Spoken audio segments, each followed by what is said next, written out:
If you're looking for some bets for these games, we've got them placed, and we got the analysis to back it up, to give you some information, some schmacks to get your bets in order and make you feel good about what you're doing this weekend. Ladies and gentlemen, you beautiful people out there, welcome into the channel, and we're going to talk about these bets not now, but right now. And we're going to start it off. We're going to start it off with the first game of the weekend, the Cincinnati Bengals versus the Tennessee Titans. Maybe the least exciting game of the weekend, right? But maybe the most appealing spot in terms of finding an edge on a spread in this game. And now let's look at it. Let's pull up Action Network right here, and you can see odds comparison tool. It's opening right now, and where the line currently sits is Tennessee as a 3.5-point favorite. And I already know so many people are going to take this game, and they're going to bet Cincinnati plus 3.5 because they just saw Cincinnati beat the Raiders. They just saw recently them beat the Chiefs. They blew out the Ravens. This is a team that's trending in the right direction, right? But I would say caution to all of that, because they barely got by a bad Raiders team, a Raiders team that did not really belong in the playoffs. They got by a bad Raiders team just barely, and now they're going up against a Tennessee Titans team,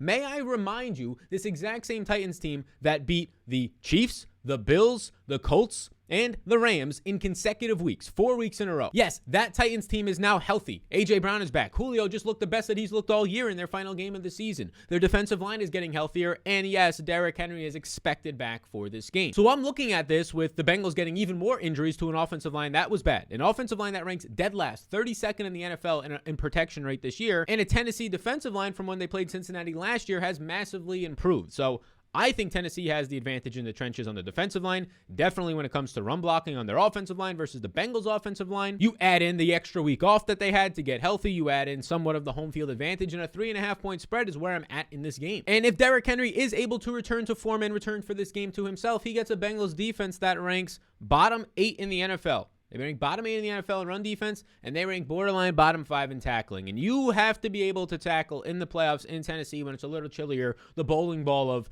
Derrick Henry. And honestly, even if it's Deontay Foreman, you have to be able to tackle these bigger 215, 220-plus pound running backs. And we can close it up with my tweet here on the screen if you want to follow me there for even more betting and fantasy and analysis and all that. Tennessee minus 3.5 versus Cincinnati looks too good to be true. Cincinnati barely squeaked by a poor Las Vegas team. Tennessee's getting back to full strength, and this offensive line for Cincinnati is concerning, and you can see that stretch that Tennessee had earlier in the season when they were fully healthy is pretty damn impressive. So for the first bet of the weekend, I'm taking, for that first game, Tennessee minus 3.5, and I do think that the public will be on the opposite side, making me feel even better about that one. Now for the second game of the week, you get the Packers in San Francisco. San Francisco off of a win where, look, they didn't even look that impressive. It was more so the fact that, look, Deebo Samuel looked impressive, but more so the fact that Dallas just didn't do much and poorly coached and a bunch of penalties, 14, killed themselves. And now this week, it's going to open up in most places the Packers at 6-point favorites. That's already being bet down to the Packers at 5.5. This is on Tuesday, early afternoon, by the way, around noon on Tuesday. I think this number continues to get bet down. The fact that people can say, oh, I get 5.5, 6 points with the 49ers, I'm definitely taking that one. I just saw the 49ers look great. The 49ers are trending in the right direction. They're healthy. Trent Williams is an absolute monster. All of these things.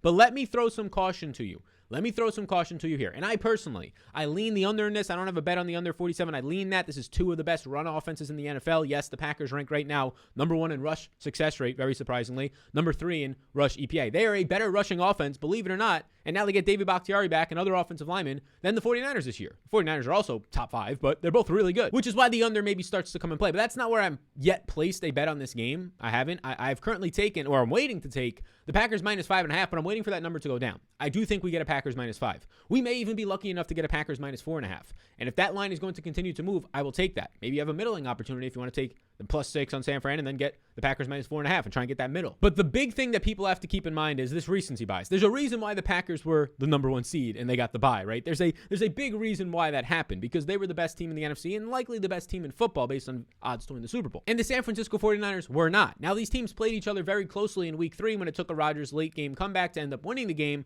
but they're totally different teams since then. Totally different teams, not to mention the Packers getting back their 2 best defensive players for this game, likely Jair Alexander and Zadarius Smith. And oh yeah, their number 1 offensive line that they did not have for 17.5 games of the year in David Bakhtiari. Now, those are just some of the things, let alone having an extra 3 months to get your offense in gear and look as damn good an MVP caliber as Aaron Rodgers has. But let's break this down even more. The Dallas Cowboys, they were opportunistic on defense. They were hit or miss on offense. Their offensive ranks really were propelled from a first 2 good months. The second half of the year, it wasn't that solid. CeeDee Lamb disappeared. Amari Cooper didn't rise to the occasions. Michael Gallup was hurt, dealing with an injury, having to get surgery now in Ezekiel Elliott. They lost Blake Jarwin. They had Tony Pollard banged up. Like, their offense was not nearly as good coming into this game as the Packers are going to be with rest and reinforcements coming in. The Packers are the number one, not just rush offense in success rate. So the number one rush offense in success rate. They're also the number one team in expected points added, EPA, an efficiency metric for a team per dropback. And that makes sense as to why Aaron Rodgers is going to win the MVP. So they are literally dominating in both schemes, on the run game and in the pass game. And the San Francisco 49ers, I hate to break it to you, like 2019 when they destroyed the Packers, Jimmy G only threw 10 times in the NFC Championship.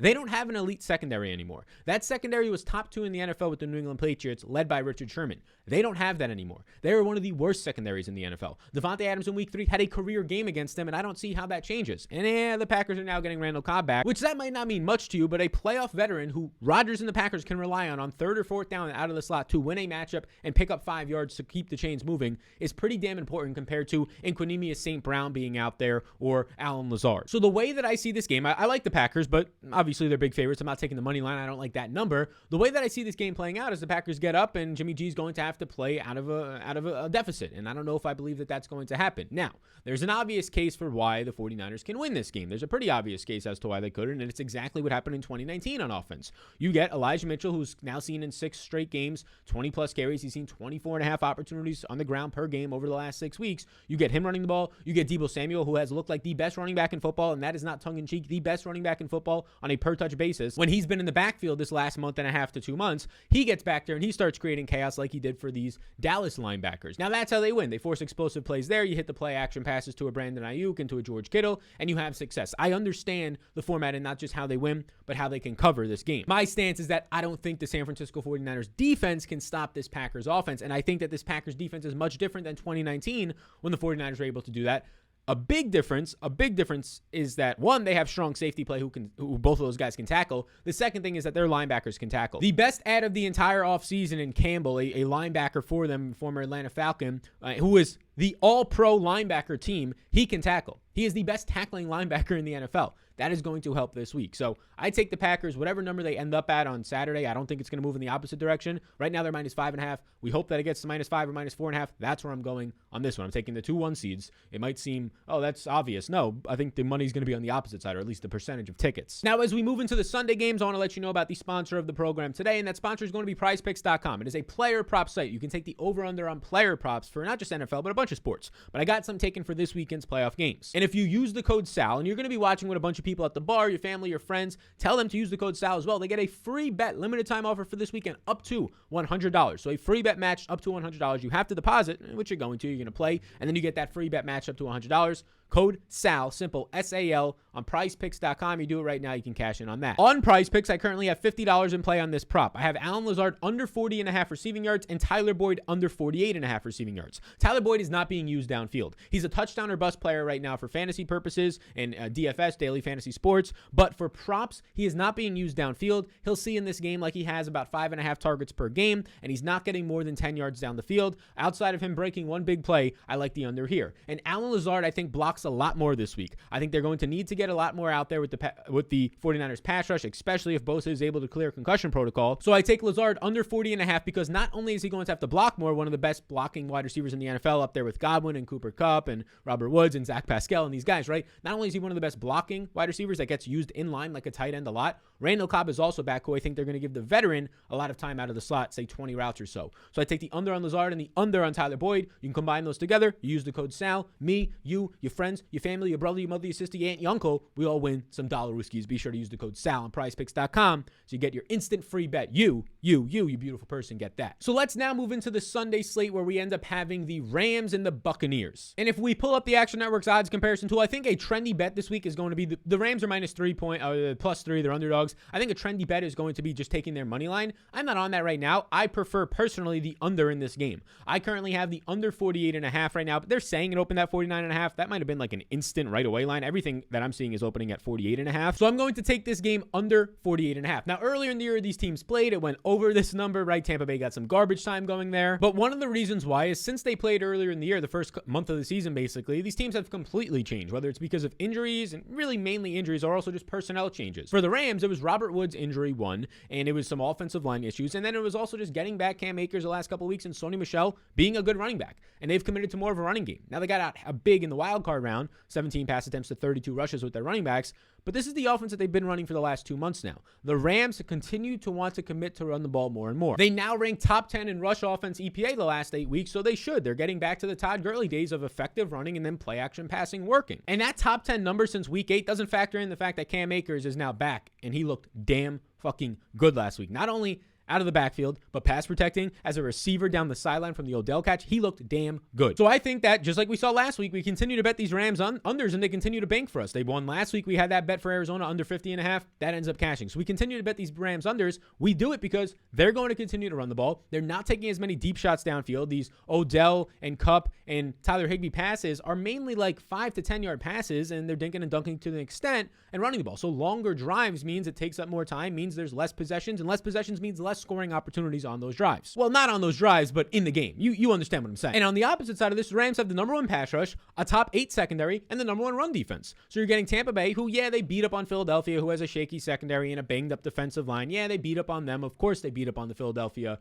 Eagles, who were the 7 seed, right? But this is a totally different situation now when there's a legit defense coming to town that's got Von Miller, Aaron Donald up front causing pressure, and a solid secondary led by Jalen Ramsey and their safeties. So I think they'll be able to at least neutralize the chances of the Bucs putting up 30 plus points. And if that's the case, and then Tampa Bay is able to get back Leonard Fournette this week, who's trending to play, and maybe even Ronald Jones, I think you might see some more rushing attempts. Like last week, the Philadelphia Eagles were going 3 and out nonstop. They weren't having drives. So although Tom Brady threw 37 times in that game and leads the NFL in pass attempts this year, I think they want to run the ball more. I think their personnel sets up to do so. I mean, heck, last week they ran the ball 30 plus times with Keyshawn Vaughn and Giovanni Bernard in a playoff game. The only reason why Brady threw as much as he did by leading by a lot was they just had more possessions. They had like 3 more possessions than they probably should have because the Eagles kept going 3 and out and punting it right back. We mentioned that the Rams are a top offense when it comes to the run, and since week 8, so is Tampa Bay, a top 8 rush offense, and now they're getting back a guy who helped them do that in Leonard Fournette. Obviously, track the status of some of the offensive linemen that got hurt in last week's game for Tampa Bay, and just track that. If anything, it's going to lead to less efficient offense, which helps our under even more. This is how I view it right now. Let's summarize it this way.